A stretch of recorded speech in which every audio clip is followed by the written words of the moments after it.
Et Dieu va également commencer à te faire grandir dans différents niveaux spirituels.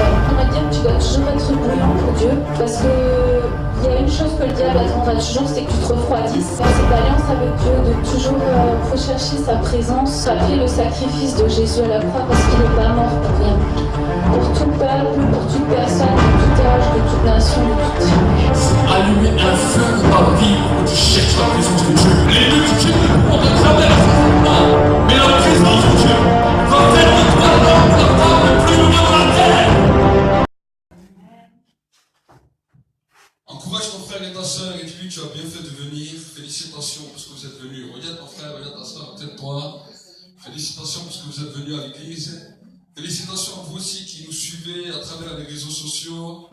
Que la paix et la bénédiction du Seigneur soient sur vous. Amen. Alors nous donnons juste quelques informations. Ce week-end il n'y aura pas culte. Parce que nous ne serons pas là, nous serons sur Rouen. Amen. Mais par contre mardi prochain nous aurons de nouveaux cultes. Pour tous ceux et celles qui sont de la région de Colmar, nous serons sur Colmar le 28 juillet de 13h à 16h à l'église La Grâce, église évangélique La Grâce de Dieu sur Colmar, à 7 rue de Rome. Vous pouvez regarder sur la page Facebook, vous aurez toutes les informations.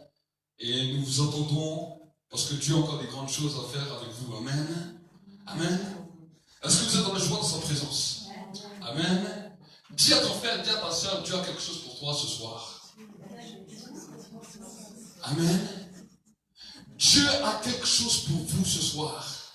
Vous savez, dimanche, nous avons vu quelque chose de spécial. Nous avons vécu un culte, un moment de culte très fort, très puissant, dans lequel nous avons appris à retenir la présence de Dieu. Nous avons pu voir que la présence de Dieu vient visiter l'homme, vient nous visiter, surtout en tant que croyants. Le Saint-Esprit vient régulièrement nous visiter, je dirais même tous les jours nous visiter, mais vu que nous ne savons pas comment ni quand il nous visite, nous passons des fois à côté du temps de la visitation. Et nous avons vu ensemble ce que le Saint-Esprit veut lors de ces temps de visitation, même pendant les temps de culte que nous vivons. Quand il vient nous visiter, ce n'est pas simplement pour te donner la chair de poule, pour te faire un peu pleurer, et pour que ensuite, à peine sorti de l'église, voici qu'il a disparu. Mais quand il vient nous visiter, c'est à nous d'apprendre à le retenir. Nous avons pu voir comment Gédéon a pu retenir l'ange de l'Éternel. Nous avons pu voir comment Abraham a pu retenir le Melchisedec quand il est venu le voir. Nous avons pu voir comment Jacob a usé même de violence pour retenir l'ange de l'Éternel et pour pouvoir entrer dans une autre dimension. Amen. Et normalement, cette vidéo sera mise sur la chaîne YouTube. Peut-être demain ou après-demain elle sera, vous pourrez la revoir et je vous encourage vraiment à la revoir, ça va vraiment vous faire du bien. Mais aujourd'hui nous allons aller plus loin, nous allons entrer dans la dimension du prophétique. Amen. Pourquoi? Parce que nous aspirons tous à expérimenter des choses avec Dieu. Pourquoi? Parce que l'expérimentation des choses que nous vivons avec Dieu va être là simplement pour fortifier notre foi et l'élaborer. Pourquoi? Parce que la foi, c'est de croire, la première des dimensions dans lesquelles la Bible nous dit que nous sommes justifiés. Nous ne sommes pas justifiés par nos œuvres, mais la Bible nous dit que nous sommes justifiés à travers la foi. Amen. Sans la foi, il nous dira dans le livre de Hébreux 11, il est impossible de plaire à Dieu. Celui qui s'approche de Dieu doit croire qu'il existe et qu'il est le rémunérateur de ceux qui le cherchent. Amen. Mais malheureusement, si nous restons simplement dans la première disposition de la foi et que nous n'expérimentons pas la dimension du surnaturel avec Dieu, notre foi, au bout d'un moment, risque de descendre et nous risquons même de perdre notre foi. Amen. Le manque de la présence de Dieu va faire que notre foi va diminuer. Pourquoi? Parce que simplement croire sans rien expérimenter va affaiblir ta foi. Amen. La Bible ne dit pas que nous devons simplement avoir la foi et que dans toute notre vie, nous n'allons rien expérimenter avec Dieu. La Bible nous dit que simplement la foi, c'est cette démarche dans laquelle nous décidons de nous approcher de Dieu parce que nous croyons qu'il est vivant. Au début, nous ne ressentons pas sa présence, oui. Nous nous approchons par la foi. Mais à cause de l'exercice de notre foi, voici que cela déclenche dans le monde spirituel sa présence. Amen. Et quand sa présence est là, voici à nous de pouvoir retenir sa présence. Et nous avons vécu dimanche un temps glorieux, parce que nous avons vu qu'il y avait des jeunes enfants qui étaient là. Les jeunes enfants se sont mis d'un côté, ils se sont donné la main, ils ont retenu la présence de Dieu. Il y avait les mamies qui étaient derrière, qui se sont donné la main, qui ensemble ont retenu la présence de Dieu. On a vu les couples qui se sont donné la main, qui ensemble ont retenu la présence de Dieu. Et on a vécu un moment très fort ici dans ce lieu dimanche, au point qu'il y avait un des jeunes qui était là pour la première fois, qui avait 10 ans, quand ensuite on a mangé, il a dit, ouais, est-ce que tu sais ce que j'ai expérimenté? Il a dit, alors qu'on était là en train de retenir la présence de Dieu, il a dit, j'ai vu des lumières brillantes de partout. Alors il avait 10 ans. Il a vu la lumière des anges qui étaient là partout dans ce lieu-là.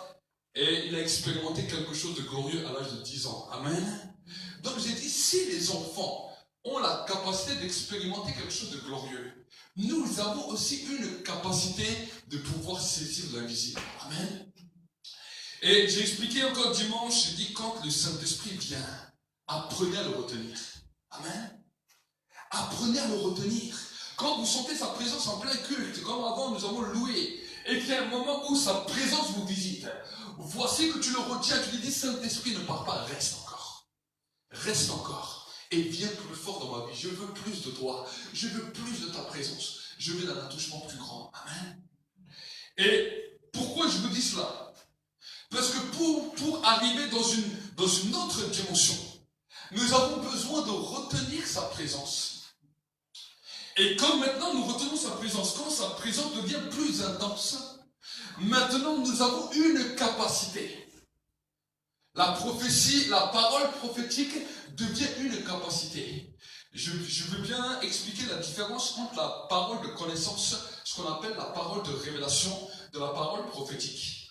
La parole connaissance est un des dons de Dieu qui va permettre que nous puissions parler du passé et du futur à une personne par rapport à sa vie pour lui donner les indications que Dieu veut. C'est ce qu'on appelle la parole de connaissance.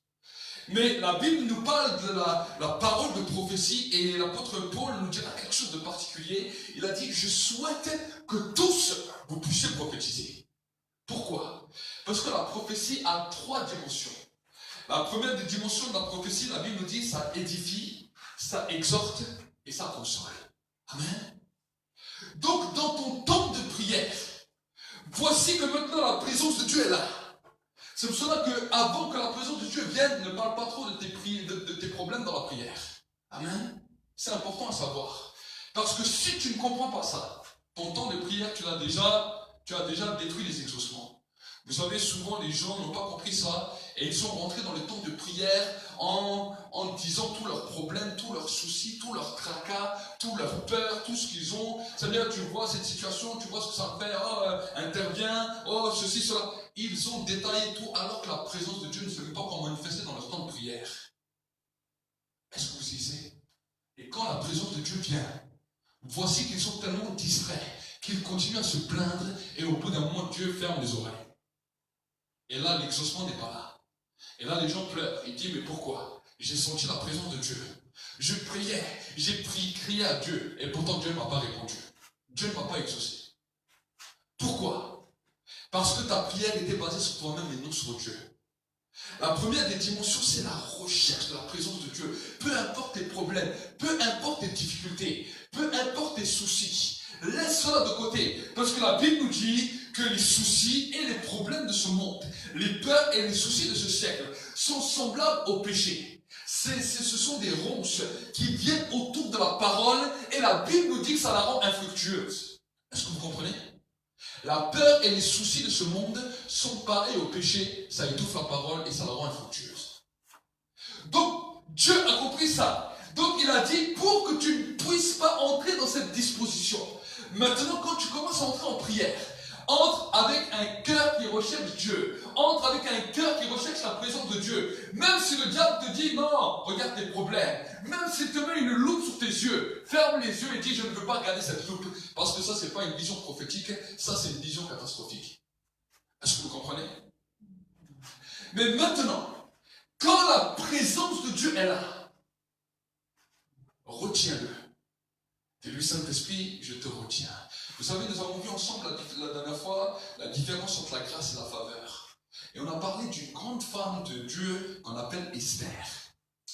Et quand vous regardez la Bible, le livre d'Esther, nous voyons que cette femme était une femme intelligente. Elle a retenu, d'abord elle a attiré l'attention du roi. Elle a obtenu la faveur du roi. Mais quand elle a obtenu la faveur du roi, elle savait qu'elle avait beaucoup de choses à demander au roi. Elle savait que sa vie était en danger de mort. Mais pourtant, la Bible nous montre que c'était une femme très intelligente.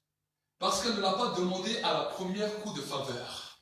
Elle a retenu l'attention du roi. Elle a dit, s'il plaît au roi de pouvoir venir dîner chez moi. La Bible nous dit, Jésus a dit, je suis à la porte des cœurs et je frappe. Si quelqu'un entend ma voix, ouvre la porte, j'entrerai chez lui et je souperai avec lui. Écoutez, j'aimerais vous dire quelque chose. Si un ami vient chez toi, est-ce que c'est au pied de la porte que tu lui racontes toutes tes misères ou est-ce que c'est devant un repas? C'est vrai ou c'est pas vrai? Si ton ami vient toquer à ta porte, il est à peine sur le palier, il n'est même pas rentré, et tu ouvres et tu dis, ah, tu sais, j'ai tellement de problèmes, ah, tu sais, moi tu fais ça, je viens devant toi et je repars aussi, je dis, mais cette personne est faux. Est-ce que vous comprenez? Non! Tu dis, viens, entre, et tu commences à discuter, tu commences à parler de choses et d'autres, et quand il y a un moment propice, voici comme maintenant, tu vas parler de certains sujets. Est-ce que vous savez? Avec Dieu, c'est la même chose. Vous voulez un exaucement. J'aimerais vous parler de la dimension prophétique pour que vous puissiez recevoir non seulement vos exaucements de prière, mais pouvoir entrer et marcher dans la dimension prophétique. Amen. Jésus est à la porte du cœur. C'est quand tu cherches la présence de Dieu qu'il vient à la porte. Quand sa présence te visite, il est simplement à la porte. Il n'est pas encore rentré. Écoutez, il n'est pas encore rentré, il est simplement à la porte. C'est là maintenant à toi d'ouvrir la porte et de dire, viens, ne t'en vas pas comme ça. Mais rentre un peu chez moi. Reste là un petit peu encore avec moi. Laisse-moi pendant un temps t'adorer encore. Esther a dit, s'il plaît au roi de venir dîner chez moi. Elle l'a invité à dîner. Et là, voici qu'elle lui fait un grand dîner. Elle lui fait des grandes éloges. Voici que le roi dit, mais quelle est ta demande? Quelle est ta requête? Il dit, ok, s'il plaît au roi, à mon Seigneur, d'exaucer ma requête, je te réinvite encore demain. Tu viens encore, on va encore se réjouir ensemble, et demain je vais te parler de ça. Ça, ce sont des choses que beaucoup d'enfants de Dieu n'ont pas compris. Dieu, des fois, nous fait languir. Mais la Bible nous dit que nous sommes à son image et à sa ressemblance. Et il attend que quelqu'un puisse le faire languir pour exposer ses problèmes. Parce que d'ici, tu commences à laisser languir Dieu, à l'inviter chez toi, à l'adorer, sans même lui parler de tes problèmes. Au bout d'un moment, le Saint-Esprit va bouillir en toi. Il va dire, mais cet homme, je ne peux pas le laisser dans ses problèmes parce qu'il m'invite. Il a plein de problèmes. Il ne me parle pas de cela. Il m'aime, il m'adore. Il m'invite dans sa maison. Il me demande de rester avec lui. Je le visite. Je sais qu'il a des problèmes, mais il ne me parle pas de ça. Il préfère m'adorer. Voici que je vais me dépêcher dans le ciel. Je vais me dépêcher sur la terre pour lui régler ses problèmes avant même qu'il l'a demandé. Est-ce que vous comprenez? Il y a des règles, il y a des mystères que les hommes ne comprennent pas. Nous pensons qu'à demander, parce que nous prenons les versets qui disent « Demandez, vous recevrez ». Demandez au nom de Jésus, vous recevrez. J'ai vu beaucoup de personnes à travers le ministère qui prennent ce verset, qui le disent à tue-tête. Quand je parle avec eux sur leur exaucement de prière, j'aimerais vous dire que c'est catastrophique. Catastrophique. J'ai vu des gens qui jeûnaient, j'ai vu des gens qui priaient, qui imploraient, qui criaient, qui limite, c'était de la torture. Et quand je parle avec eux, je dis, mais c'est bien joli de faire tout ça. Mais sur tout ce que vous faites là maintenant, combien de fois Dieu vous exauce? Ah, tu sais, pasteur, c'est dur. Ah, tu sais, Dieu n'exauce pas encore. Ah, je ne sais pas pourquoi. Oh, c'est peut-être pas sa volonté. C'est parce que vous n'avez pas compris qui est Dieu. Vous demandez tellement. Jésus a dit, vous demandez beaucoup, mais vous ne savez comment demander. Il a dit ça à ses disciples. Est-ce que vous comprenez? La demande doit n'être que 10% de ta prière. Si tu crois que ta prière c'est 90% de demande et 10% simplement où tu remercies Dieu, alors tu t'es trompé. Amen. Nous sommes avec un Dieu qui aime passer un bon moment dans une invitation. Amen. Amen. Si tu veux toucher le cœur de quelqu'un, si tu veux toucher le cœur d'un président, d'un homme politique, Tu ne vas pas chaque jour à sa porte et lui dire, ah, tu vois, toi, t'es un mauvais président, regarde ce que je vis, regarde dans quel pays je vis, tu peux me donner ça. Plus tu vas lui faire ça, plus il va fermer ses oreilles. Est-ce que vous comprenez? Mais si tu l'invites à un bon repas, et tu discutes avec lui, même si tu as des demandes, et qu'au bout d'un moment, tu es gentil, tu fais beaucoup de choses, au bout d'un moment, il va être étonné. Il va dire, mais qu'est-ce que je peux faire pour toi? Je vois que tu as fait quelque chose de bien pour moi tout le temps, tout le temps, tout le temps. Maintenant, qu'est-ce que moi je peux faire en retour pour toi? Si Dieu vous pose cette question, vous êtes les gagnants. Amen. Si Dieu te pose cette question, vous êtes les gagnants. Salomon a su faire les choses. Où vous voyez dans la Bible que Salomon est allé devant Dieu quand il a construit le temple et il a demandé 50 000 choses. Il venait d'être roi. Il était jeune.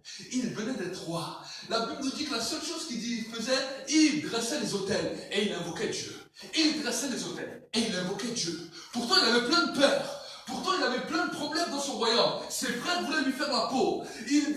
Son père venait de lui laisser la royauté. Il venait de construire le temple. Il ne savait même pas comment régner sur le peuple. Il n'avait aucune sagesse, rien. Il n'avait pas de sagesse.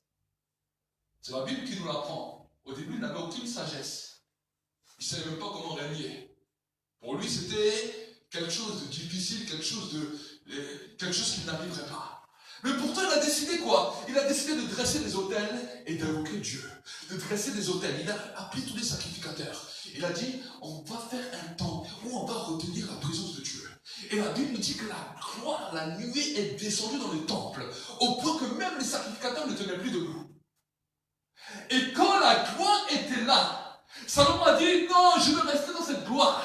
Moi, j'ai un palais, j'ai un super lit, mais je veux dormir dans le temple. Il est resté dans le temple. Il a attendu. Et alors qu'il était dans le temple, Dieu est venu visiter le temple.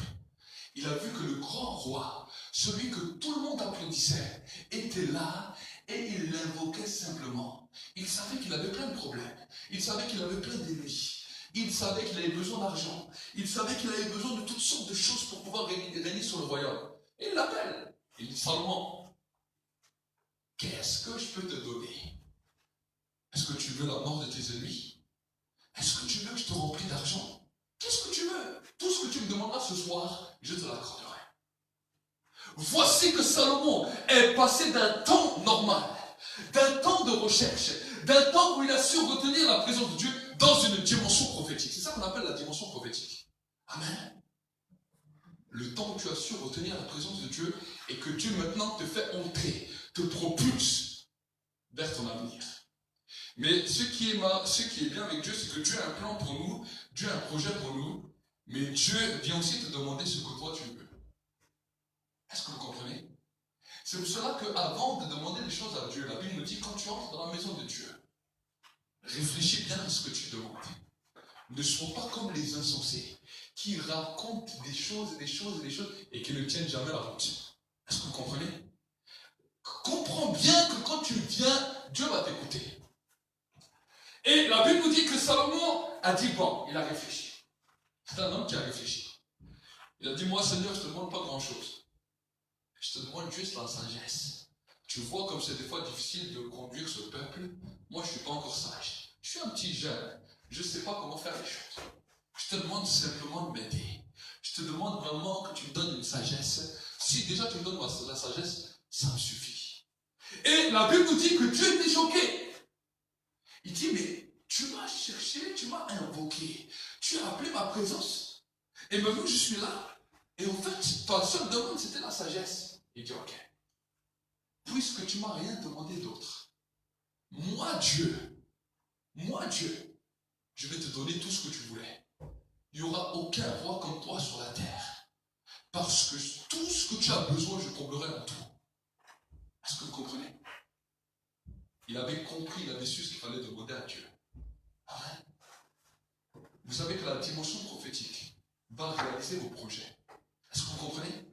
La dimension prophétique va réaliser vos projets. Mais pour entrer dans une dimension prophétique, il ne faut pas voir tes problèmes et tes soucis comme la finalité de ta vie. Mais il faut voir ces problèmes et ces soucis comme une opportunité. Est-ce que vous savez, chaque problème, chaque situation que tu passes est une opportunité pour voir la main de Dieu agir dans ta vie. Amen. Et alors que tu te retrouves dans cette situation, et c'est pas facile pour ta pensée, parce que c'est là où le diable vient de tenter. C'est là où le diable vient te dire, mais regarde ta situation, prie. Vous savez, c'est que quand on est dans des situations difficiles que soudainement, on a des ailes pour prier, on a des ailes pour jeûner, on a des ailes pour faire toutes sortes de choses, comme si la situation était urgente. Amen. Mais avant cette situation, non, nous pouvions vivre normalement. C'était normal. Mais cette situation fait que maintenant nous soyons dépêchés. Mais Dieu ne se dépêche pas. Dieu te dit, j'ai des règles. Est-ce que quelqu'un est prêt à me toucher pour rentrer dans la dimension prophétique? Est-ce que vous saisissez? Vous savez, il y a d'autres courants où on vous dit, voilà, vous prenez tous les beaux versets de la Bible qui vous plaisent et vous les récitez à tue-tête. J'ai vu des gens comme ça. Tous les versets de la Bible, ils les connaissent par cœur. Je serai la tête et non la queue. Et je suis et ils disent, et ils répètent, et ils répètent, et ils répètent, et ils répètent. Je les regarde, des fois je suis étonné. Ils connaissent bien la Bible, même mieux que moi. Mais les versets, ils les disent, ils les disent, ils les disent, ils les disent. Excusez-moi, je ne dis pas que tout le monde vit dans cette position. Mais j'ai vu beaucoup de gens comme ça. Et quand malheureusement, je parlais avec eux d'une dimension plus profonde de la présence de Dieu, c'était quelque chose d'inconnu dans leur vie. Ils connaissaient bien les versets. Ils les répétaient bien. Mais pourtant, la présence de Dieu ne la connaissait pas. À quoi ça sert vous savez, la Bible n'est pas une formule magique où tu prends un verset, tu le répètes, jusqu'à ce que ça se réalise. Jésus a dit, lorsque vous priez, ne soyez pas comme les païens qui croient qu'à force de répéter, ils vont être exaucés. Il dit, ne leur ressemblez pas. Est-ce que vous comprenez? Mais quand tu pries, entre dans ta chambre, ferme ta porte et prie ton Père qui est là dans le lieu secret. Ton Père qui le voit te le rendra. Amen. Donc tu l'invites. Je lui dis, écoute, ne pars pas, reste un peu avec moi. Si vous apprenez à retenir Dieu, même si tu ne lui demandes pas aujourd'hui tous tes problèmes, même si demain tu le réinvites et tu le retiens encore, au bout d'un certain temps, il te posera la question. Il dit, mais qu'est-ce que je peux faire pour toi? Est-ce que vous comprenez? Qu'est-ce que je peux faire pour toi? Zaché était un homme intelligent. Il est monté sur un arbre. Quelle était sa demande? Quelle était sa requête? La première demande, c'était de faire venir Jésus dans sa maison. Est-ce que vous comprenez? Et la Bible nous dit, il a fait venir Jésus. Il était un pécheur, tout le monde était choqué. Mais pourquoi Jésus va chez cet homme? Cet homme a dit, je veux te faire venir chez moi à la maison. Et il le pensait tellement fort que quand la Bible nous dit, Jésus a vu Zaché dans l'arbre, Jésus lui a donné tout de suite la réponse avant même qu'il lui demande. Il lui dit, Zaché, descends de l'arbre. Parce qu'aujourd'hui, je dois loger chez toi. Alors, sur le chemin, il était heureux. Il dit, viens, Seigneur. Il devait peut-être le prendre par le bras. Vous savez, au Moyen-Orient, c'est quelque chose, ou dans certains pays d'Afrique, c'est quelque chose de normal. Que quelqu'un vienne chez toi, tu le prends par le bras comme ça. Même si c'est un homme qui prend un autre homme comme ça par le bras, on n'a pas des pensées que voilà, s'ils sont homosexuels ou des choses comme ça. C'est des choses normales. C'est des choses d'amitié. Ici, c'est vrai que si tu fais ça ici en France, on va te regarder avec des grands yeux, on va te dire, mais qu'est-ce qu'ils font dans la rue comme ça? Est-ce que vous comprenez? Il a pris Jésus comme ça par le bras, il dit, viens avec moi. Et là, voici qu'il commence à entrer. Et la Bible vous dit que Zaché fait un festin pour Jésus. Et là, Zaché ne lui demande rien. Zaché dit à Dieu, Seigneur, je reconnais que tout ce que j'ai fait, c'est mal. Là où j'ai fait erreur, je peux réparer. Et là, Jésus parle. Il dit, aujourd'hui, le salut est entré dans cette maison. Amen. Aujourd'hui, le salut est entré dans cette maison. Que Dieu puisse te faire la grâce de te donner cette parole ce soir. Amen. Amen. Et ça va remuer l'esprit religieux. Parce que l'esprit religieux, c'est pleurer, demander. Un jour, il y avait même une sœur qui m'a dit, oui, moi je fais que demander, je suis comme la veuve, je demande partout pour la prière, je veux la prière, parce que la veuve qui allait chez le juge unique lui a demandé, jusqu'à ce que le juge a exaucé. Je dis, mais on confond tout. On prend tous les versets pour dire tout et n'importe quoi. On fait tout et n'importe quoi. Je suis étonné. Est-ce que vous comprenez? Parce que Dieu est étonné dans le ciel. Dieu a la capacité de tout vous exaucer. Mais ce qu'il veut, c'est que vous puissiez toucher son cœur. Amen. Apprenez à toucher le cœur de Dieu. Apprenez à l'inviter. Et quand vous l'invitez, apprenez à lui dire reste un peu avec moi. Et vous allez voir que quand vous dites à Dieu de rester avec vous, c'est là où vous allez réellement apprendre à mourir à vous-même. Vous voulez marcher dans la sainteté. Comment vous pouvez marcher dans la sainteté si Dieu n'est pas avec vous? Est-ce que vous comprenez? On devient saint pas en essayant de faire du forcing de sainteté, on devient saint en invitant Dieu chez nous. C'est là où on commence à devenir comblé. Parce que le Dieu qui est 3 fois saint vient chez toi. Et simplement à son contact, simplement en le regardant, simplement en étant figé dans sa présence commence à déteindre sur nous. Et quand tu sors, le péché n'a plus d'impact sur toi. Est-ce que vous comprenez? Tant que tu regardes sur toi et que tu essaies de faire des efforts, tous les religieux font ça. Toutes les religions font ça. C'est pour cela que dans certaines religions, en particulier des religions qui sont un peu plus extrêmes que d'autres, certaines religions c'est que de la façade. Aujourd'hui, on a des religions qui sont des religions de façade. Vous pouvez parler de l'église catholique, vous pouvez parler de certaines religions. Tous les façades. Oh, on vient de temps en temps, quand il y a une communion, quand il y a un baptême, quand il y a certaines choses, on vient simplement à l'église pour faire acte de présence. Et quand on est près de la mort, on va appeler le curé et on croit que quelques prières, ça va nous ouvrir le ciel. Mais quand il y a des religions, les gens sont un peu plus tenaces. Je peux vous parler de l'islam. Ils ont aussi des règles qu'ils essaient de respecter. Mais quand ils n'arrivent pas à les respecter, c'est la méchanceté qui vient. Ça peut être la haine qui vient. Ça peut même aller jusqu'à faire mourir. Le peuple juif était pareil. Ils essayaient de maintenir des règles. Et quand tu vois que le peuple n'arrive pas à maintenir ses règles, et quand eux-mêmes n'arrivent pas à maintenir ses règles, ça devient méchant. Est-ce que vous comprenez? Et dans le christianisme, il y a aussi des règles. Mais vu qu'on n'arrive pas toujours à respecter ces règles, alors on a sorti des nouveaux versets, que tout n'est que grâce, que nous avons un Dieu qui est bonbon, et que chaque fois, avec Dieu, Dieu comprend tout, Dieu saisit tout. On nous a inventé un évangile à l'eau de rose pour essayer de calmer tout le monde, et les gens même qui pêchent, ils sont calmés, les gens qui essaient de marcher dans la droiture, alors ils sont aussi un peu calmés, et là maintenant on essaie de calmer tout le monde. Alors c'est pas comme ça que l'évangile marche. Est-ce que vous savez? La Bible nous dit soyez saints parce que je suis saint. Si vous voulez la sainteté de Dieu, il faut marcher près de Dieu. Amen. Amen. Quand tu commences à marcher près de Dieu, le feu de sa présence commence à déteindre sur toi. Et quand tu commences à le connaître un peu mieux, il te dit attention là, ce que tu fais c'est pas bien. C'est pour ça que la Bible nous dit tout ce qui n'est pas conviction c'est péché. Est-ce que vous comprenez? Il y a des convictions qui viennent. Il y a des choses que nous allons faire, tout d'un coup on n'a plus de paix.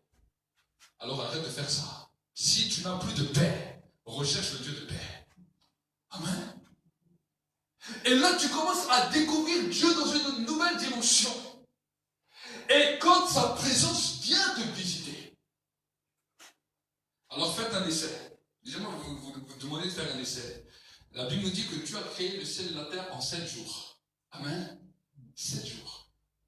Alors ce que j'aimerais vous demander comme essai, j'ai dit pour essayer de prendre dans la semaine 3 jours où vous décidez d'inviter simplement Dieu et de le retenir, d'inviter le Saint-Esprit dans vos vies, de le retenir et de rien lui demander pendant 3 jours. Essayez. 3 jours où tu lui demandes rien. Et le 4e jour, tu vas voir que tout d'un coup, quand tu veux commencer à demander, ta volonté, ta pensée a commencé à changer. Tu vois les choses d'une autre manière. Et quand tu arrives au 5e jour, tu vois que le 5e jour, c'est le jour de la grâce. Que là, tu sais que si tu demandes ça, c'est réalisé. Est-ce que vous comprenez? Et le 6e jour, c'est l'accomplissement de ce que tu as demandé. Et le 7e jour, tu te reposes parce que tu as vu l'accomplissement de ce que tu as dit. Est-ce que vous comprenez? Est-ce C'est comme ça que Dieu a agi. C'est comme ça que Dieu a créé le ciel et la terre. Et si tu commences à découvrir Dieu de cette manière, tu vas voir que ce n'est pas tous les jours un jour de demande, mais que tu vas te préparer pour les demandes. Est-ce que vous savez? Amen. J'ai compris ça dans le mariage. J'ai compris que quand je veux parler avec mon épouse de certaines choses, je ne peux pas venir comme ça toujours avec tout et n'importe quoi et dire à mon épouse dès que ça va, tu sais, ça. Certaines choses, si ce n'est pas dit dans la sagesse, ça risque de fâcher. Chez elle ou chez moi? Est-ce que vous comprenez? C'est normal. Parce qu'il y a certaines choses, il faut qu'on soit bien assis pour qu'on puisse demander, parler et saisir. Et avec Dieu, c'est la même chose. Amen. Amen. Dieu a la capacité de tout faire. Mais Dieu, ce qu'il veut d'abord, c'est notre cœur. Amen. C'est ça ce qu'on appelle la dimension prophétique. Une dimension qui a la capacité de nous changer, de nous édifier, de nous exhorter et de nous consoler. Amen. Amen. La pensée de Dieu doit influencer notre pensée. Le raisonnement de Dieu doit influencer notre raisonnement. Je vais vous parler de quelque chose. Comment j'ai rencontré à l'époque mon épouse. Quand au début, je me suis converti, j'étais comme tous les frères. On regardait à droite, à gauche, savoir qui c'est qui allait être notre épouse. Et au début, j'ai vu une jeune fille, je croyais que c'était elle, mais finalement, ce n'était pas elle. Et ensuite, j'ai dit, non, je ne vais plus agir de cette manière, je veux vraiment chercher quelle est la volonté de Dieu. Et j'ai commencé à prier. Et un jour, mon pasteur a dit, voilà, c'est en novembre 2004, mon pasteur a dit, nous allons faire un temps de jeûne et de prière à l'église. Le pasteur était intelligent sur certaines choses, sur beaucoup de choses, parce qu'il ne nous a pas dit, le premier jour du jeûne, venez à l'église, demandez tout ce que vous voulez. Non, il n'a pas dit ça. Il a dit, la première semaine, vous ne demandez rien à Dieu, on va simplement s'humilier. Et pendant toute une semaine, on demandait à Dieu pardon. On demandait sa grâce. On demandait d'être rempli du Saint-Esprit. Et là, le Saint-Esprit nous visitait. Le Saint-Esprit nous visitait fortement. Et nous étions heureux. Nous demandions bien. Nous nous humilions simplement. Et pendant une semaine, alors que nous nous humilions, la présence de Dieu nous visitait. Et ça nous suffisait amplement. Chaque fois qu'il nous visitait, après on faisait des chants de joie, on faisait des chants de victoire, on remerciait le Seigneur, mais on ne demandait rien. Une semaine comme ça. Voici que la deuxième semaine arrive. Et là, le pasteur vient le dimanche et il dit, maintenant cette semaine, c'est la semaine des demandes. Demandez tout ce que vous voulez et il vous sera accordé. Je suis allé le voir à la fin, j'ai dit, écoutez le pasteur, je vais vous poser une question. Il fait oui. Il dit, est-ce qu'on peut vous demander, on peut demander à Dieu tout ce qu'on veut? Il m'a dit tout. Alors j'étais étonné, moi j'étais jeune converti. Il dit, purée, ben ça, c'est pas rentré dans l'oreille d'un sourd. Et voici qu'on arrive à l'église. Et là, on commence la prière et tout. Et voici que le temps maintenant des demandes arrive. Et ce pasteur dit à un moment donné, voilà, maintenant c'est le moment de commencer à demander. Alors je dis, Seigneur, moi je veux me marier. Et je veux me marier. Je dis, j'envoie le radar spirituel qui va la chercher. J'ai dit, j'envoie le radar spirituel. Je veux le mariage. Seigneur, je veux le mariage. Tu as dit que c'est pas bon pour l'homme de rester seul. Pour moi, je ne peux plus rester seul. Je veux me marier. Et je commence à dire comme ça, pendant 1 heure. Il n'y a rien qui se passe le premier jour. Deuxième jour, la même chose. Et je redis la même chose. Troisième jour, je continue, je redis la même chose. Quatrième jour, je continue et je redis la même chose. Celui qui m'écoute, il devient millier. Il dit tout le temps la même prière. Cinquième jour, voici que je suis en train de prier. Au moment même où je suis en train de prier, l'esprit prophétique tombe sur moi. Et pendant que je suis en train de prier, je vois le visage de mon épouse alors que je ne la connaissais même pas. Le Saint-Esprit me révèle son âge, l'âge qu'elle avait actuellement. L'âge qu'elle avait à l'époque. Il me dit son origine. Et il me donne tous les détails de l'année 2005. Il me dit qu'il y aura un mariage, qu'il y a un appartement qui m'attend, avec une voiture qui est en dessous. Il m'a donné tous les détails de tout ce qui allait se passer en 2005. Je suis sorti de cette prière, j'ai dit waouh. J'ai dit ça c'est classe. Je suis allé dire ça à mon pasteur, il m'a regardé avec un sourire. Je ne sais pas s'il y croyait vraiment au début, mais quand je l'ai dit à tout le monde, les gens m'ont pris un peu pour un fou. Ils ont rigolé, ils ont souri. Et les gens de ma famille qui n'étaient pas chrétiens, alors là, eux, c'était la totale. Ils disaient ça, et maintenant ils délirent totalement.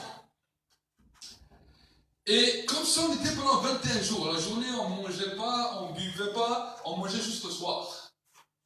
21 jours comme ça. Mais vu que Dieu m'avait répondu, j'étais content. Pendant tout le reste du temps de jeûne et de prière, je savais que Dieu m'avait répondu. Et quand ensuite j'avais fini, j'avais repassé un petit temps avec Dieu, voici qu'on était avec des frères, on était rassemblés, on discutait, et tout d'un coup, le Saint-Esprit me parle, il me dit, voici, il était 21h un samedi soir, il me dit, tu vas aller à telle et telle église. J'ai dit, pourquoi faire, qu'est-ce que je vais faire dans cette église? Il me dit, j'ai quelque chose pour toi. Je dis, ok. Il y avait un frère Jack qui était à côté de moi, et je lui dis, écoute, ramène-moi à telle et telle église. Il me dit, pourquoi faire? On sort d'un culte. Il dit, j'ai quelque chose à faire. Et il m'a ramené là-bas, et il y avait un rassemblement de jeunes, à peu près 70 jeunes, et moi je suis rentré par la porte à l'arrière, et mon épouse était dans les premières rangées. Donc il fallait que je passe, quand mon œil snipe 70 personnes avant de la regarder. Et quand je suis rentré, curieusement, elle avait juste tourné sa tête, j'ai juste vu son côté. J'ai même pas vu son visage. Voici que le Saint-Esprit me parle. Il me dit, voici ta future femme. Je dis, ah ouais, classe. Je dis, ouais, classe, elle est jolie. Et je suis allé après, à la fin, voir où elle était. Et ensuite, je lui ai demandé une question. Je lui ai dit, est-ce que vous êtes chrétienne, ma soeur? Elle me dit, oui. Je dis, est-ce que vous avez un témoignage? Elle me dit, oui. J'ai dit, alors écoutez, je veux entendre votre témoignage. Donnez-moi votre numéro, je veux écouter le témoignage. Amen. J'ai entendu le témoignage. Et Dieu m'avait donné une parole pour elle aussi, je lui ai donné une parole. Et ensuite, j'avais essayé de la contacter. J'avais essayé de la contacter dans la semaine, parce que j'étais pressé. Moi, je dis, ah, maintenant c'est bien. Alors maintenant, il faut que je téléphone. Quand j'essaie de téléphoner, je tombe sur la boîte noire, parce qu'elle habitait à 100 km de chez moi. C'était la première fois qu'elle était allée là-bas dans cette réunion. Et elle habitait à 100 km de là où j'habitais. Et quand je téléphone, je tombe sur la boîte noire, sur le répondeur. Et quand je tombe sur le répondeur, une fois, deux fois, trois fois, je dis, bah, j'ai dit à Dieu, bon, c'est peut-être pas elle, je me suis peut-être trompé. Et j'ai dit, bon, si j'essaie de l'appeler et que, voilà, c'est pas elle, eh ben, Seigneur, enlève-moi tous les sentiments que tu m'as mis et que moi je continue ma vie comme je le faisais avant. Et la semaine d'après, je continue à évangéliser comme je faisais toujours. J'étais dans un bus et j'évangélisais une personne et une jeune fille. Et quand je l'évangélise, le Saint-Esprit me dit, demande-lui son prénom. Je dis, Seigneur, je ne fais pas ça, moi. Je fais, si moi, je suis en train de lui évangéliser, je peux lui demander son prénom, elle va croire que je la drague. Et je dis, alors moi, je n'ai pas envie qu'elle croie que je la drague. Et je dis, j'ai pas envie. Et le Saint-Esprit me dit, demande-lui son prénom. Alors je la regarde, je ferme un peu les yeux, je baisse la tête, je dis, écoute, excusez-moi, mademoiselle, dis, c'est quoi votre prénom? Elle me dit, je m'appelle Christelle. Et ensuite, le bus s'arrête et elle devait partir. Et le Saint-Esprit me dit, tu vois, je t'ai dit que c'est elle, là, la Christelle que tu as vue, c'est elle ta future femme. J'ai dit à Dieu, ok, toi tu m'as dit c'est moi, il n'y a pas de problème. Mais si c'est elle, c'est pas moi qui vais l'appeler, maintenant c'est elle qui va me contacter. J'ai dit, j'attends ça maintenant, ce signe de toi. C'est elle qui va me contacter. Et j'ai continué, et 7 jours après que je fais cette prière avec Dieu, 7 jours après. À 21h, le soir, c'est Christelle qui m'envoie un message, il me dit, ouais, bonjour, je voulais prendre tes nouvelles, savoir comment tu allais. Le Saint-Esprit me dit, maintenant elle est prête. 2 mois plus tard, on était fiancés. 8 mois plus tard, on était mariés, et tous les signes que Dieu m'a dit, tout s'est réalisé et concrétisé à la lettre. Tout. Amen.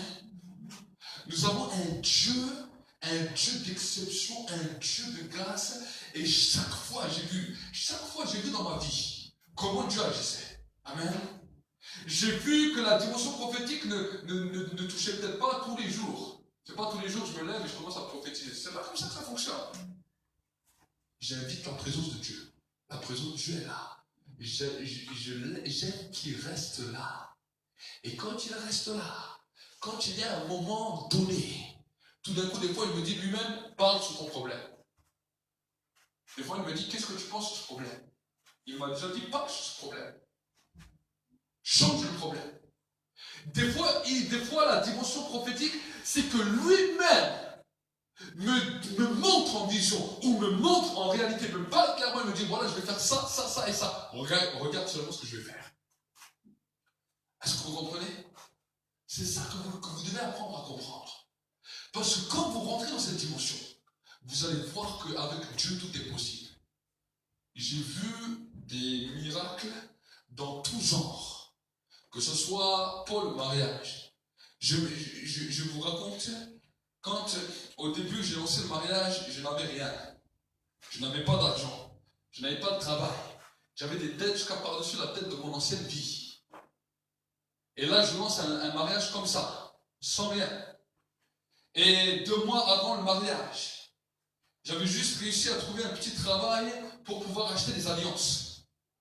Mais tout le mobilier de la maison, tout ce qu'on avait besoin, j'avais rien. Et là, je prie. Et un jour, quand je prie, je dis, bon Seigneur, tu vois, c'est bien que j'ai fait des stages en formation et tout, mais tous ces stages ne rentrent même pas dans la loi, ça ne rentre même pas dans le pôle emploi, dans la CEDIC, pour que je puisse au moins toucher à avoir des droits au chômage. Et je me posais des questions comme ça, jusqu'au jour où Dieu me parle. Il me dit, mais tu as reçu l'autorité. Il m'a dit, déclare que ce que tu as fait en stage puisse rentrer dans le chômage. Et là, je suis là chez moi à la maison. Je donne une parole. Je dis que maintenant une loi sorte en France. Que tous ceux qui sont en stage ou qui ont fait des stages puissent compter dans le chômage.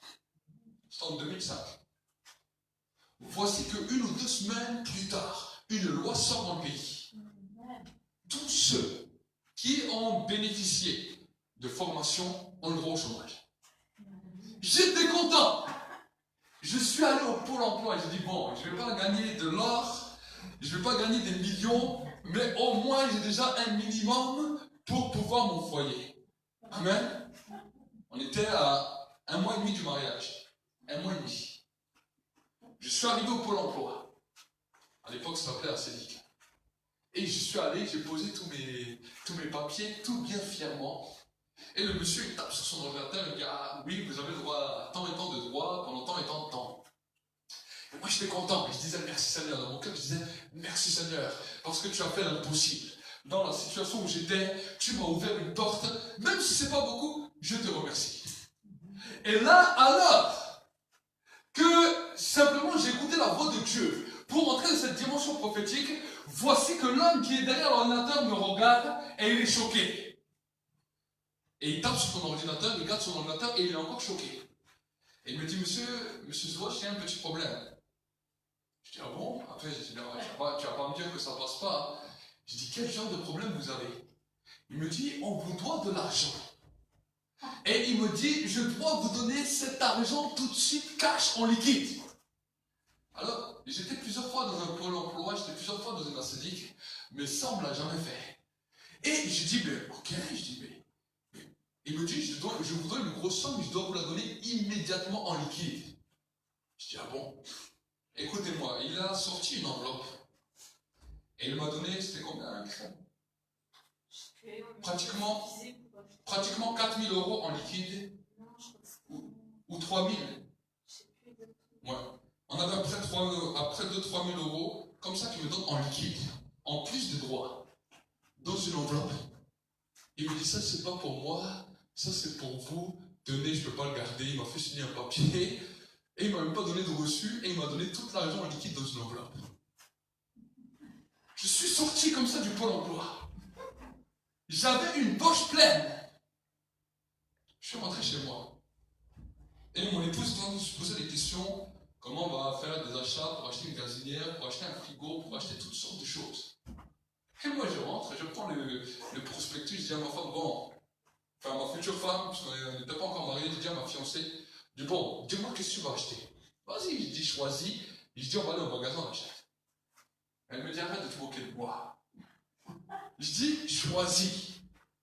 Je dis, on va aller au magasin et tu vas acheter ce que tu veux. Mais tu ne sais même pas comment payer. Et je dis, mais qui me dit que je ne sais pas comment payer? Je lui pose l'enveloppe avec tout l'argent sur la table. Je dis, mais t'as ça d'où? Alors j'essaie de lui raconter, j'essaie de lui expliquer qu'est-ce qui s'est passé quand je suis allé à la Cédic. Et on a vu Dieu qui a agi de manière puissante. Ça, c'est un témoignage parmi tant d'autres. J'ai vu jusqu'à aujourd'hui, depuis 2004, le Dieu que je sers se manifester à tous les niveaux. Amen. À tous les niveaux.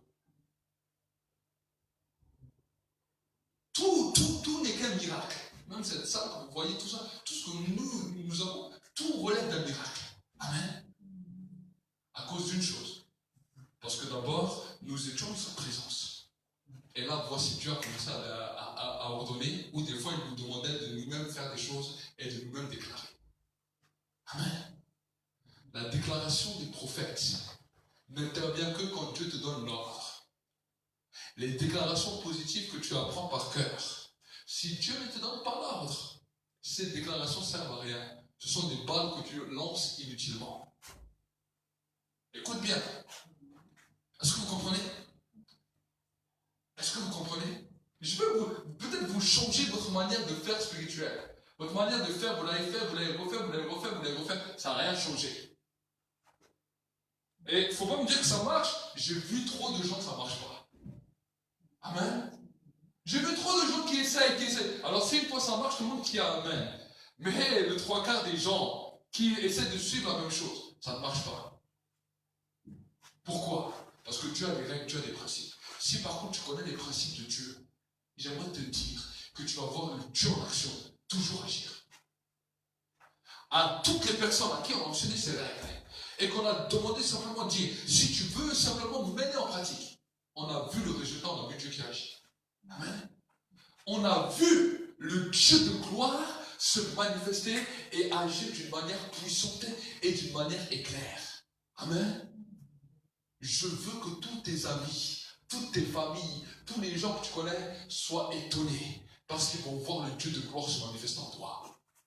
Amen. Mon désir pour toi, si même je te parle de ce message ce soir, c'est pour que tous ceux qui te connaissaient, tous ceux qui t'avaient vu, puissent dire, mais quel est le Dieu qui est derrière lui? Amen. C'est ça qui va faire la différence. Là, tu pourras dire, la Bible nous dit, ceux qui connaissent leur Dieu seront puissants. Amen. Les prophètes, pourquoi on les qualifiait de prophètes? Parce qu'ils connaissaient Dieu. Ils savaient comment Dieu agissait. Amen. Le peuple essayait de suivre une méthode. Mais la Bible nous dit que si tu commences à écouter le conseil même des prophètes, la Bible nous dit que tu vas prospérer. Amen. Quand tu as confiance en Dieu, tu as fermé ta défense. Mais quand tu as confiance aux prophètes, ce que te disent les prophètes, tu vas avoir le succès. Amen. Est-ce que vous comprenez? Ce sont les règles qui sont écrites dans la Bible. Et moi-même, en tant que serviteur de Dieu, c'est simplement, je vous transmets ces règles. Ces choses que j'ai expérimentées depuis 2004. Quand il y avait des situations même difficiles, face à des problèmes, face à des situations même des fois de maladie, de problèmes. C'est comme ça que j'ai trouvé la solution. Amen. Pour ma propre vie, pour la vie de mon épouse, pour la vie de mes enfants. Souvent, on ne dit pas que nous étions jamais malades. On ne dit pas que nous n'avions jamais de problèmes. On ne dit pas que nous n'avions jamais de difficultés. On ne dit pas que les docteurs nous ont toujours dit que nous avions une des santé les meilleures. Mais dans chaque situation, dans chaque problème, nous avons vu Dieu défier la médecine, nous avons vu Dieu défier les finances, nous avons vu Dieu défier les banques, nous avons vu Dieu défier toutes les situations de travail, les situations dans tout point. Si je commence à vous raconter tous les témoignages qu'on a vécu, on va rester là jusqu'à demain. Amen. Mais le but, c'est que toi aussi tu puisses expérimenter. Amen. Toi aussi tu puisses expérimenter. Le diable vient rugir, mais la Bible nous dit que l'Esprit de l'Éternel vient le mettre en déroute. Amen. L'Esprit de Dieu, c'est l'Esprit de Dieu qui vient le mettre en déroute. La Bible nous dit que l'Esprit de Dieu vient comme un fleuve. Mais si toi tu fermes ton cœur au fleuve, tu as beau déclarer, tu as beau faire tout ce que tu veux, il faut que c'est le fleuve qui vienne le mettre en déroute. Amen. Le diable en lui résiste. Mais avant de lui résister, on se soumet à Dieu. Amen. Si tu résistes simplement au diable sans te soumettre à Dieu, c'est un échec. La Bible nous dit, soumettez-vous à Dieu et résistez au diable. Et il fuira loin de vous. Le diable doit fuir, mais d'abord tu dois te soumettre. Amen. Pourquoi? Le diable a horreur d'une chose, des gens qui apprennent à se soumettre. Même dans l'église. Tant que, vous savez, tout le monde peut commencer à évoluer dans l'église, mais c'est dans la dimension de la soumission que tu vas être vainqueur sur le diable. L'échec du diable au ciel était la soumission. Il n'a pas su se soumettre. Et c'est ça qu'il a rejeté. La Bible ne nous dit pas que c'est que Satan qui avait des défauts. La Bible nous dit que d'autres anges avaient des défauts, mais que d'autres anges sont restés auprès de Dieu. La Bible nous dit que Dieu lui-même trouve des défauts dans ses anges, mais que beaucoup d'anges qui sont restés au ciel avec même des défauts ont continué à se soumettre. Mais le problème de Satan, c'est qu'il avait aussi des défauts comme les autres, mais qu'il n'a jamais su se soumettre. Si tu ne peux jamais ressembler à Satan, alors apprends à te soumettre. Amen. Et quand tu apprends à te soumettre, tu sais que tu ne lui ressembles pas. Tu sais que ce qui habite en toi n'habite pas en lui. La soumission n'a jamais habité dans le diable et n'habitera jamais dans le diable. Et le diable a horreur des hommes et des femmes qui se soumettent à Dieu et qui se soumettent aussi à l'Église. Amen. Il a horreur de ça. Et quand il voit ça, il est obligé de fuir. Parce qu'il se dit, ah, tu vois ce que j'ai perdu au ciel. Si j'aurais avalé un peu ma fierté, et si j'aurais appris à me la fermer, je serais encore là-haut. Maintenant, ma ruine est terrible. Il ne supporte pas. Il est obligé de fuir. Est-ce que vous comprenez? Donc, c'est pour cela que la Bible nous dit, soumets-toi à Dieu. Résiste au diable. Si lui te dit, non, non, arrête de te soumettre à Dieu, regarde le Dieu que tu sais, il ne t'a rien donné. Dis-lui, toi, t'es droit. Même s'il ne me donne rien aujourd'hui, je sais que je peux être comme les hommes de foi qui m'ont précédé. Je peux voir les choses et me souvenir que je suis un étranger et un voyageur temporaire sur cette terre. Même si je ne le vois pas sur cette terre, je le verrai dans l'au-delà et je continuerai à me soumettre à Dieu. Amen. Dieu a parlé à Abraham, il lui a dit, je vais te donner un pays où coule le lait et le miel. Abraham est allé dans ce pays. La Bible nous dit qu'Abraham n'a jamais été propriétaire du pays. Il était un étranger dans le pays. Le seul acte de propriété qu'il avait à la fin de sa vie, c'était une tombe funéraire pour enterrer son épouse. Tout le temps qu'il était dans ce pays, il n'a jamais eu une maison. Il habitait sous une tente. Mais pourtant Dieu lui dit, ce pays appartiendra à toi et à ta descendance. Et la Bible nous dit, quand on parle dans le livre de Hébreux 11, il a vu la promesse de loin, il l'a saluée, et il s'est souvenu qu'il était étranger et voyageur temporaire sur la terre. Et il attendait la cité de Dieu, celle qui a des solides fondements et qui est bâtie par le sage architecte. Il était un des hommes les plus riches de la terre. Et pourtant, malgré sa richesse, il n'avait aucun bien, aucune maison dans le pays qui lui était réservé. Est-ce que vous savez?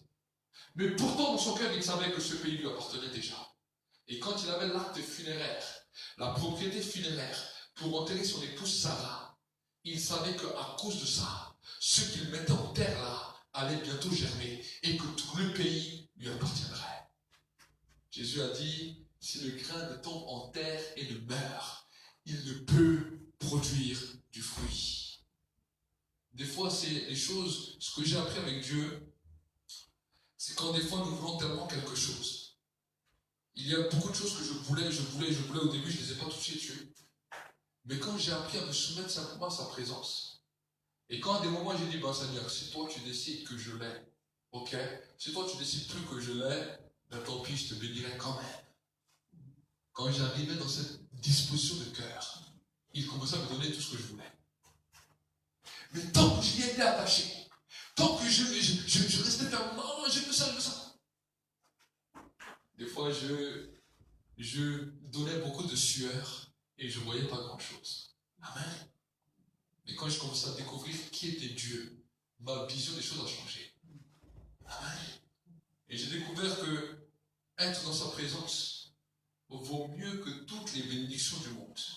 Une bénédiction sans sa présence est une porte ouverte pour l'enfer. Est-ce que vous saisissez?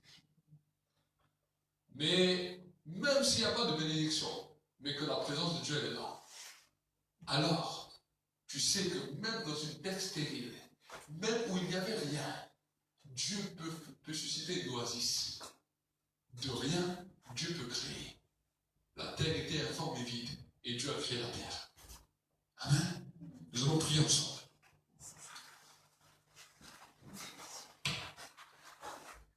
Nous allons prier ensemble. Commence à prier. Et j'aimerais encore t'encourager. J'aimerais t'encourager encore ce soir à l'inviter encore un peu. À inviter le Saint-Esprit dans ta vie. Invite-le et demande-lui de rester. Dis-lui reste encore. Reste encore dans ma vie. Reste encore là. Retiens-le. Que tout le monde puisse faire, les enfants aussi. Retiens-le pour un instant. Saint-Esprit, nous voulons encore te retenir. Et nous voulons que chaque culte apprendre à te retenir. Nous ne voulons pas te laisser partir. Non, nous ne voulons pas oublier. La parole que nous venons d'entendre doit être arrosée. La parole que nous venons d'entendre doit produire du fruit. Alors nous te demandons, Saint-Esprit, tu as permis que nous puissions manger ensemble à ta table. Alors reste encore. Reste. Que la dimension prophétique, Seigneur, que tu m'as fait connaître à maintes et maintes reprises, soit libérée sur les fils et les filles de ce lieu. Soit libérée sur les enfants de ce lieu. Soit libérée, Seigneur, sur cette église. Et que, Seigneur, l'atmosphère prophétique dans laquelle, Seigneur, mon Dieu, mon roi, des cités ont été bâties, dans lesquelles des nations ont vu le jour, puisse se répandre dans ce lieu. La même gloire que Salomon a vue dans le temple. La même gloire, Seigneur, que les prophètes ont vue. Saint-Esprit, reste encore. Reste. Que la nuée qui a conduit le peuple d'Israël soit ici. Que le feu qui a conduit le peuple soit ici. Saint-Esprit, nous avons besoin de toi. Nous avons besoin encore plus de ta présence. Et que les œuvres des ténèbres ce soir soient détruites maintenant dans le nom de Jésus. Que toute puissance d'incrédulité et de doute soit brisée ce soir. Et que maintenant, Seigneur, la vie coule. Toute puissance de rébellion. Il y a des fois des rébellions qui sont venues dans les cœurs. À cause d'un non-exaucement, la rébellion est venue.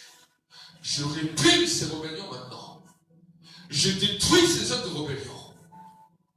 Et je déclare maintenant que la soumission à Dieu commence à couler. Commence à couler. Merci, cher Saint-Esprit. Merci, cher Saint-Esprit, pour ta présence. Merci, cher Saint-Esprit, pour ta vie. Merci pour ta gloire qui se répand encore. Qui se répand encore. Qui se répand encore.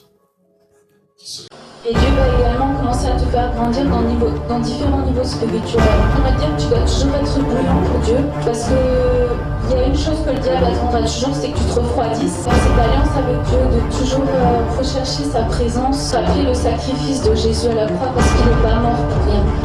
Pour tout peuple,